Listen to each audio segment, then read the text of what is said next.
Assalamualaikum warahmatullahi wabarakatuh. Perkenalkan, nama saya Nur Aini. Di sini saya akan menceritakan sedikit tentang novel yang berjudul Dunia Sophie, sebuah novel filsafat. Jostein Gaarder lahir pada 1952 di Oslo, Norwegia. Dunia Sophie adalah kombinasi yang menawan dan mengasihkan antara lintasan sejarah gagasan-gagasan filosofis dasar dengan pengalamannya pertualangan menelusuri peristiwa-peristiwa kehidupan. Selanjutnya, filsafat adalah dalam benak banyak orang, filsafat adalah ilmu yang mengawang-awang. Mengawang bisa berarti terlalu tinggi dan rumit. Pada dasarnya, filsafat adalah gerakan nalar yang wajar. Filsafat adalah sistem pengalaman bernalar dan kecenderungan ingin tahu yang kita miliki sejak masa kekanak-kanakan. Kecenderungan yang ironisnya seringkali justru menjadi rusak akibat jawaban-jawaban yang berpresentasi mutlak dari bermacam-macam untuk pengetahuan dari tradisi, sensi, ideologi, terutama agama. Filsafat memang terdengar mengawang dan abstrak, tetapi abstrak itu diperlukan untuk menerangi pengalaman dan melihat akar-akar dasar tersembunyi di balik persoalan konkret. Filsafat adalah cara cerdas bagi jiwa untuk tetap waras dan tumbuh berevolusi, terutama ketika dunia semakin sakit dan sistem nilaikan terdegradasi.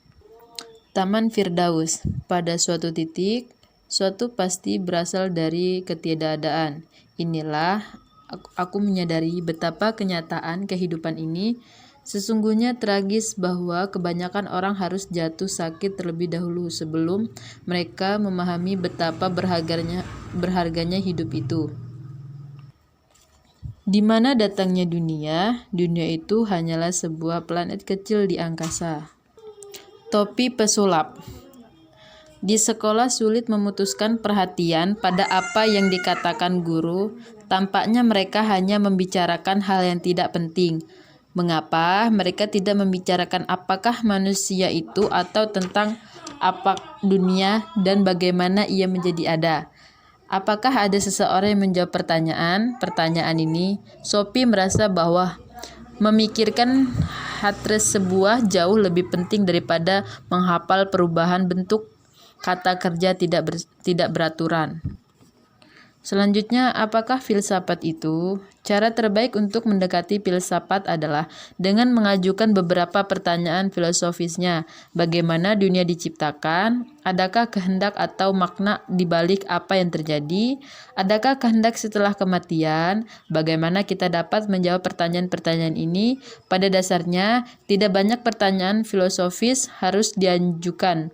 Kita sudah mengenal jauh sebagai pertanyaan-pertanyaan yang paling penting, maka adalah lebih mudah untuk mengajukan pertanyaan filosofis terdapat pada penjawabannya. Selanjutnya, makhluk aneh. Bukankah pernah kukatakan bahwa satu-satunya yang kita butuhkan untuk menjadi filosof yang baik adalah rasa ingin tahu? Jika belum, kukatakan sekarang, satu-satunya yang kita butuhkan untuk menjadi filosof yang baik adalah rasa ingin tahu. Untuk lebih tepatnya, meski pertanyaan-pertanyaan filosofi menggunakan benak kita semua, tidak semua kita menjadi filosof karena berbagai alasan. Kebanyakan orang begitu didasarkan oleh permasalahan sehari-hari sehingga kehendak mereka terhadap dunia tersuruk ke belakang. Disinilah tepatnya para filosof itu menjadi tokoh istimewa. Seorang filosof tidak pernah merasa terbiasa dengan dunia. Bagaimana dunia selalu tampak sedikit, tidak masuk akal, membingungkan, bahkan penuh teka-teki. Selanjutnya ada mitos. Setelah meninggalkan tas sekolah dan semua surat lainnya di dalam rumah, Sophie berlari menuju sarang. Dia menarik keluar halaman ketika baru dan mulai membaca gambaran mitos dunia.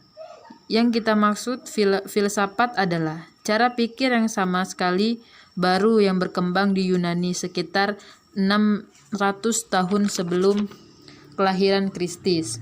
Hingga masa itu, semua pertanyaan yang diajukan oleh manusia dijawab oleh berbagai agama. Penjelasan-penjelasan ini disampaikan dari generasi ke generasi dalam bentuk mitos.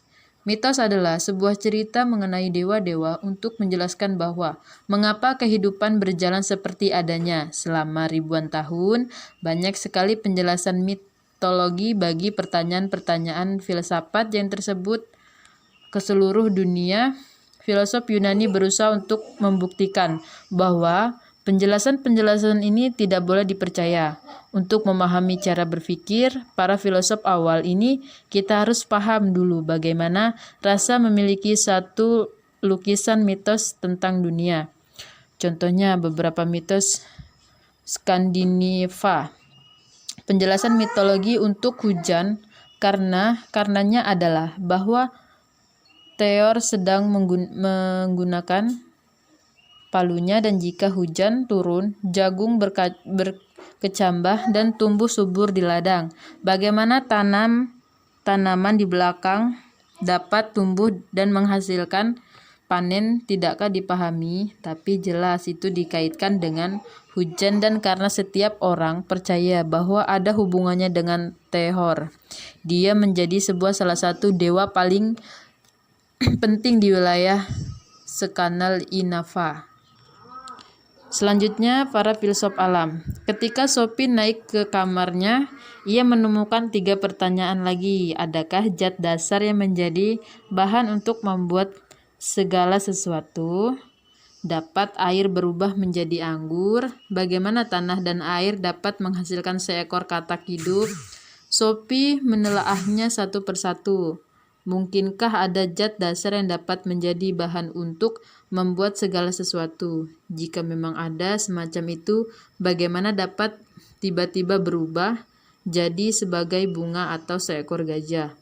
Keberatan yang sama juga berlaku bagi pertanyaan apakah air dapat berubah menjadi anggur. Itu karena ia memiliki mukjizat. Dan selanjutnya ada pertanyaan mengenai ketika katak. Guru filsafatnya telah mengemukakan hal yang benar-benar aneh, mengatakan katak. Seekor katak terdiri dari tanah dan air. Jika tanah terdiri dari zat yang berbeda-beda besar, mungkin tanah dan air bersama-sama dapat menghasilkan seekor katak. Selanjutnya, para filsuf alam. Para filsuf Yunani disebut filsuf alam sebab mereka hanya menaruh perhatian pada alam dan proses-prosesnya. Para filsuf mengamati dengan mata mereka sendiri bahwa alam selalu berubah. Filsafat lambat laun membahas dirinya dari agama. Kita dapat mengatakan bahwa para filsuf alam mengambil langkah pertama menuju penalarannya ilmiah, dan dengan demikian menjadi pendahuluan dari apa yang kemudian dinamakan sains. Tapi dari apa yang kita ketahui itu, kita dapat memastikan bahwa proyek para filsuf Yunani paling awal adalah menyangkut masalah bahwa dasar dan perubahan-perubahan di alam. Selanjutnya, 3 filsuf dari Miletus. Filsuf pertama yang dikenal adalah Thales yang berasal dari Miletus, sebuah koloni Yunani di Asia Kecil. Filsuf berikutnya yang kita dengar adalah Anaximander yang juga hidup di Miletus pada masa yang kira-kira sama dengan masa hidup Thales. Filosof ketiga dari Miletus adalah Anaximander, kira-kira 570 hingga 526 sebelum Masehi. Selanjutnya 4 unsur dasar.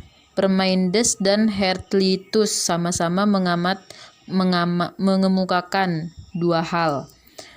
Yang pertama, Parmenides mengemukakan bahwa tidak ada sesuatu yang dapat berubah dan bahwa persepsi indera kita karenanya tidak dapat dipercaya. Selanjutnya yang kedua, Heráclitus sebaliknya mengemukakan bahwa segala sesuatu berubah atau segala sesuatu mengalir dan bahwa persepsi indera dapat dipercaya. Selanjutnya, Demokritus. mainan paling cerdik di dunia. Sophie memutuskan bahwa Lego memang dapat disebut mainan paling cerdik di dunia. Akan tetapi, dia tidak dapat memahami sama sekali kaitan apa yang mungkin ada antara Lego dan filsafat. Selanjutnya, teori atom. Teori atom. Filsafat alam besar yang terakhir namanya adalah Demokritus.